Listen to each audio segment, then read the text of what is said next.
On this day in 1904, the New York City subway was born.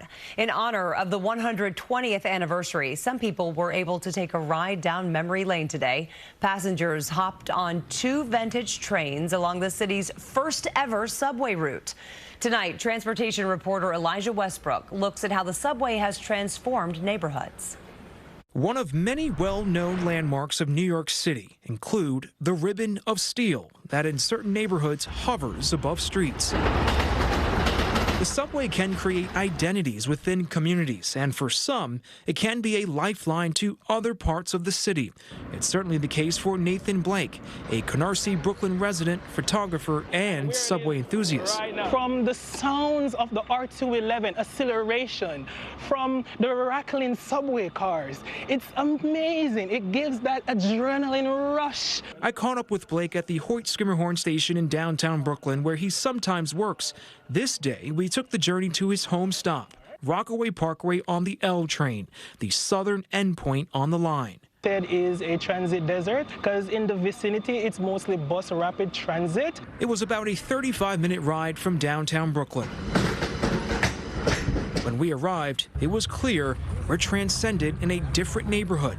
Canarsie is surrounded by Jamaica Bay to the south and east, offers a mix of housing, and is also home to a diverse community of residents. The Canarsie neighborhood has a robust culture and history. It predominantly has Caribbean heritage. And then you have the L train that essentially puts you right in the heart of all of it. That is correct. How beneficial is having that L train take you from that section of Brooklyn, let's say, into portions of Manhattan or other sections of Brooklyn?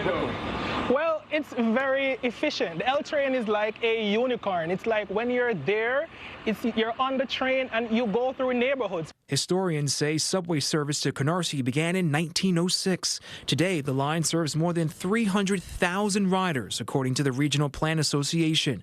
That's as much as the entire subway system of some major cities. Canarsie is just one of multiple examples of how the subway has transformed communities and gave residents an outlet to the five boroughs. The 7 train is another prime take on the transformation of neighborhoods, particularly in Queens. Lisa Daglian, executive director of the Permanent Citizens Advisory Committee to the MTA, can attest to that. The 7 train will get you from the west end of Manhattan all the way to the eastern end of Queens. If you look at pictures of the 7 line being constructed, you can see the way that neighborhoods were built around the train as it was being built. And more to that point, Conchetta Bensavenga, director of the New York Transit Museum, tells me the subway has been credited with shaping the city's economy. When you see how that line was planned, it really creates place and community in Queens. Now let's go the other way. Very recently, we did the exact same thing. You extended the 7 line to Hudson Yards, and now there's an entire neighborhood over what was once a rail yard. Whether you rely on the 7 or the L like Blake, getting from point A to point B just wouldn't be as convenient for the millions of riders who use the subway. I can't lose off the L train. Long live the L train. Elijah Westbrook, CBS News New York. Long live the L train. Tomorrow on the news at 5, Elijah will examine the current state of the subway system and how it might expand in the future.